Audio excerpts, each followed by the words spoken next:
마켓 인터뷰 시간입니다. 네, 이 시간에는 뉴스토마토 보도국의 김혜실 기자와 함께하도록 하겠습니다. 어서 오십시오. 안녕하세요. 안녕하십니까. 자, 최근 이 제약주들이 좀 부상을 하고 있습니다. 수출 증가라든지 실적 개선 호재들도 있고요. 또 독감 확산 이슈도 있습니다. 오늘은 제약업에 대한 전반적인 내용들 알아보도록 할 텐데요. 자, 우선 제약업종 최근 주가 흐름부터 좀 살펴봐 주시죠.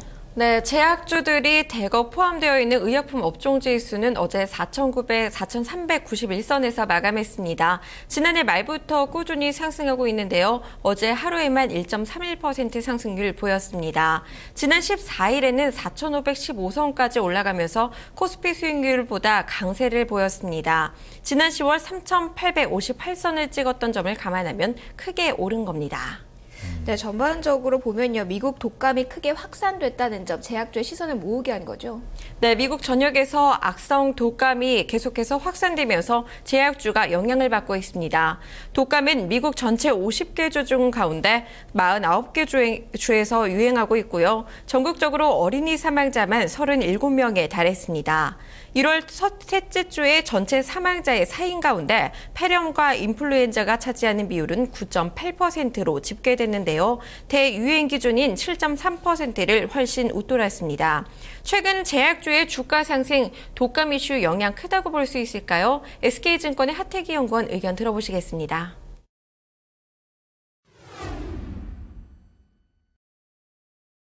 지금 독감이 좀 유행하고 있지만 제약주에 큰 영향은 없을 것 같아요. 독감 백신이 작년에 공급이 좀 초과됐는데, 그래서 이제 공급 초과된 부분의 재고를 좀 줄이는 그 수준에서 끝이지 않겠나 이렇게 생각되고, 일부 이제 항생제 매출도 좀 증가하겠지만 실적에 그렇게 큰 영향을 주지 않기 때문에 제약주에 주가 영향을 미치는 것도 한계가 있지 않겠느냐 이렇게 보고 있습니다. 네, 독감이 유행은 하고 있습니다만 제약주에 큰 영향은 주지는 못한다 얘기를 해주셨고요. 공급 초과분의 재고를 줄이는 수준 정도로 얘기를 보시면 될 것 같습니다. 독감 백신 외에도 전반적인 수출 전망 어떻습니까? 네, 보건산업 통계에 따르면 글로벌 의약품 시장은 2012년 약 1조 달러 규모였습니다. 2014년까지 약 1조 2천억 달러 규모로 성장할 전망인데요. 선진국 제약 시장 성장률이 3에서 4%에 그칠 것으로 예상되지만 신흥국 의약품 시장은 2012년 1,900억 달러 규모에서 2016년 3,750억 달러로 약 2배가량 성장할 전망입니다. 특히 아시아권 국가들의 경우 제네릭 의약품을 중심으로 빠르게 성장하고 있는데요. 제네릭 의약품이라는 것은 오리지널 의약품의 카피약을 지칭하는 말이죠. 많은 제네릭 제품군을 보유하고 있는 국내 제약사들에게는 아시아권 국가로의 수출 확대에 유리한 상황입니다. 또 약품 허가 절차에 있어서도 국내 승인 시 사용됐던 임상자료의 많은 부분을 인정해주고 있어 선진국 대비 허가 장벽이 높지 않다는 점도 긍정적입니다. 일반적으로 국내 주요 제약사들의 수출은 원료 의약품과 기술 수출을 중심으로 계약이 이루어지고 있는데요. 최근 우리 제약사들은 자가 개발 신약 그리고 기술 수출, 기존 의약품에 대한 해외 임상 진행 등을 통해서 해외 수출 확대 기반을 마련하고 있습니다. 수출 부문에 대한 기대가 커지고 있는데요. 어느 정도 성장 가능할까요? 그리고 제약의 경우에 원재료 수입 비중이 높은 만큼 환율 효과 볼 수 있을까요? 수출 전반에 대해서 SK증권 하태기 연구원 정리해 주셨습니다. 들어보시죠.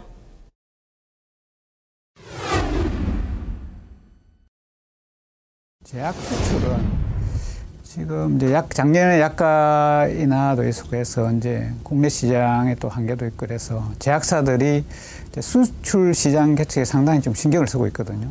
실질적으로 개도국 중심으로 중동이라든지 남미라든지 이런 특허가 그렇게 강조되지 않는 개도국 중심으로 이제 완제 수출이 일부 많이 증가하고 있기도 해요. 그리고 이제 상위 제약사 중심으로 선진국 시장도 임상을 통해서 이제 지금 당장 수출이 그렇게 있지는 않지만 앞으로 1, 2년 후에는 이제 매출이 시작될 수도 있는 그런 상황이라서 좀 기대는 되고 있습니다. 그다음에 이제 환율이 지금 하락해가지고 이제 제약사 입장에서 보면은 그 의약품을 도입하는 비중이 높거든요. 해외에서 도입하는 비중이 높기 때문에 그래서 도입 원재료의 그 약가가 떨어지는 이런 효과가 있어서 원가가 절감되는, 원가 비용이 좀 줄어드는 이런 그 영향이 있습니다. 그러나 이제 전체 매출에서 차지하는 원재료 비중이 낮기 때문에 그 실제 큰 영향은 있다고 이렇게 볼 수 있다고 이렇게 보기 어렵고, 소폭 이제 원가율을 개선하는 그 수준이 된다고 보고 있습니다. 네, 제약사들이 최근 수출에 많이 주목을 하고 있는데요. 네. 개도국 중심의 수출 증가 기대해 볼 만하다라고 말씀을 해주셨습니다. 또 환율 하락으로 원가율 개선될 수는 있겠지만 좀 소폭에 그칠 것이라고 코멘트를 남겨주셨고요. 네. 수출 쪽 살펴봤고 국내 쪽을 보면요. 수요 증가에 대한 기대감이 좀 서서히 무르익고 있습니다. 아무래도 사회 구조 변화 때문이겠죠. 네, 인구 고령화가 화두인데요. 고혈압, 고지혈, 그리고 당뇨 등 고령화로 인한 만성 질환들 늘어나고 있고요. 이에 따라 전문 의약품으로에 대한 필수 소비적 가치를 증가시켜서 제약산업은 상대적으로 견조한 수익성 유지할 전망입니다. 또 40대 이상의 장년층의 소득 증가로 1인당 지출하는 약제비 비중을 높일 수 있겠는데요. 이에 따라서 노인성 질환에 따른 치료제뿐 아니라 비만, 탈모 등 이와 같은 삶의 질을 개선할 수 있는 다양한 의약품에 대한 수요도 증가할 전망입니다.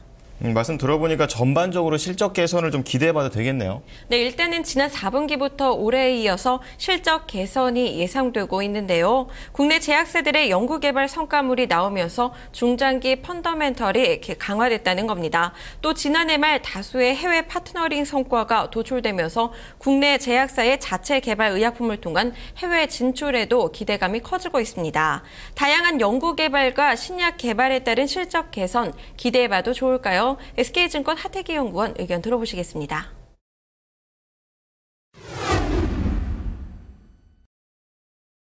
신약 개발은 제약사의 영원한 과제이기도 하고 중요한 이슈면 틀림없지만은 아직까지 국내에서 신약이 실적에 크게 기여한 경우는 그렇게 드물었거든요. 물론 이제 동아제약의 스티레인이라든지 모트리톤 이런 부분이 있긴 하지만, 그래서 이제 신약보다는 제너릭이라든지 그다음에 계량 신약이라든지 이런 어떤 상품성 있는 신제품을 잘 만들어서 실적을 올린 경우가 이때까지는 많았고요.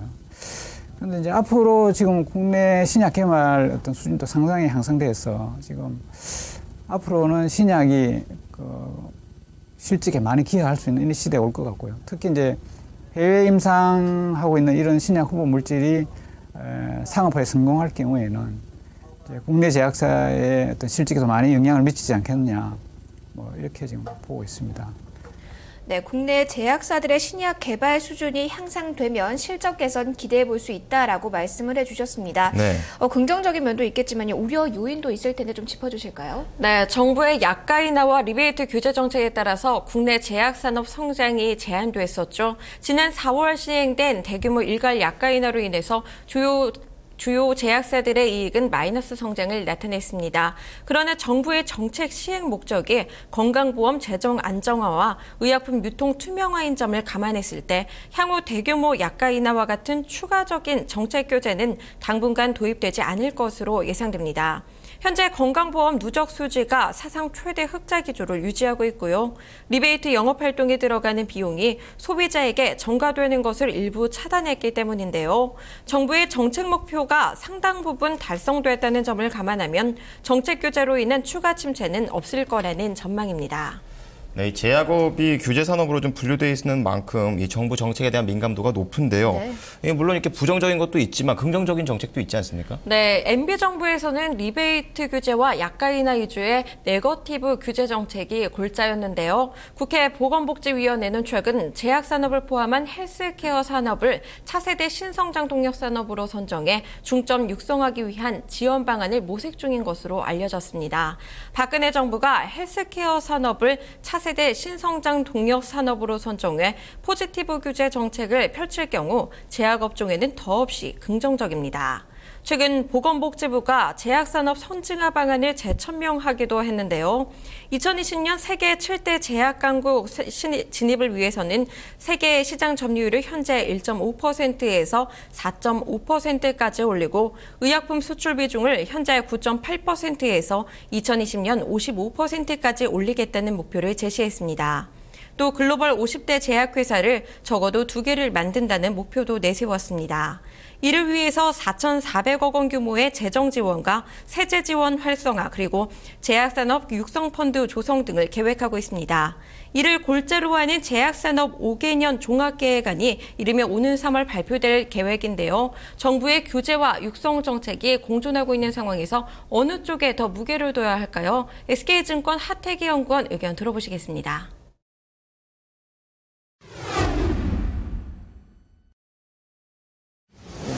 복지 확대가 이제 추세다 이렇게 볼 수 있으니까 장기적으로 의약품 수요가 증가하는 요인으로 이렇게 작용할 것 같고, 정부 또 제약 산업은 정부 규제를 많이 받는 이런 특성을 가지고 있거든요.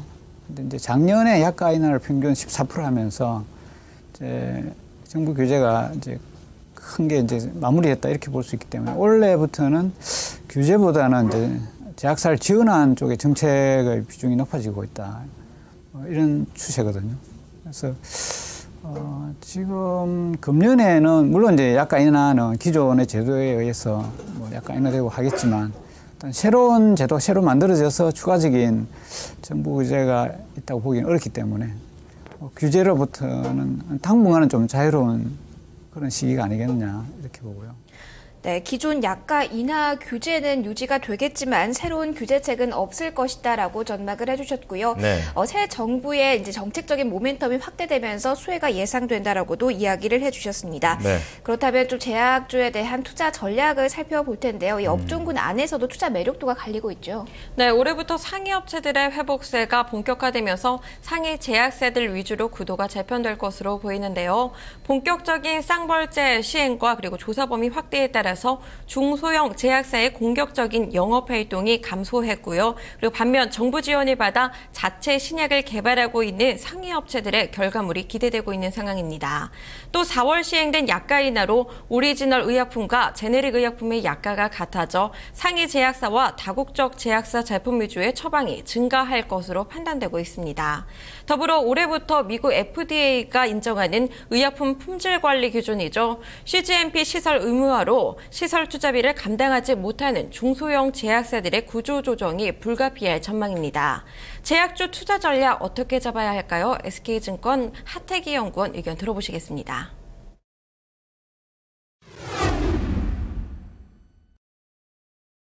제약주는 이제 실적 기준으로 본다면은 작년에 약가 인하 이후에 급속도로 제약사들의 수익성이 회복됐거든요.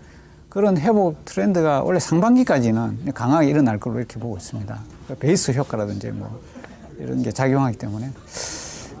그런데 이제 하반기에 들면은 이제 베이스가 작년 하반기에 좋아졌기 때문에 베이스가 높아지잖아요. 그런 증가율이 많이 떨어질 걸로 예상됩니다. 그래서 상반기에는 뭐 제약주가 좀 실적 측면에서는 좀 긍정지지 않겠나 이렇게 봐서 그 밸류에이션에서 매력이 있는 뭐 동아제약이라든지 그다음에 대웅제약, 종근당 뭐 이런 쪽에 좀 볼 필요가 있고, 그다음에 신약 개발 이슈나 수출 뭐 이런 쪽에는 이제 동아제약, 한미약품, 녹십자, LG생명과학 뭐 이런 주식이 좀 주목을 받지 않겠느냐 이렇게 보고 있습니다. 네, 작년 약가 인하 이후에 수익성이 회복되고 있는 만큼 상반기 실적은 긍정적으로 보셨습니다. 밸류에이션 매력이 부각되고 있는 종목으로는 동아제약, 대웅제약 그리고 종근당 꼽아주셨고요. 신약 개발과 수출 기대가 큰 종목으로는 동아제약, 한미약품, 녹십자, LG생명과학 꼽아주셨습니다. 네, 자 오늘은 제약산업 전반적으로 산업 환경과 정책 규제들 좀 정리를 해봤고요. 향후 전망과 투자 전략들 알아봤습니다. 김혜실 기자와 SK증권 하태기 연구원 의견 들어봤습니다. 오늘 말씀 감사합니다. 고맙습니다. 네, 저희는 토마토 모닝쇼 4부로 돌아오도록 하겠습니다.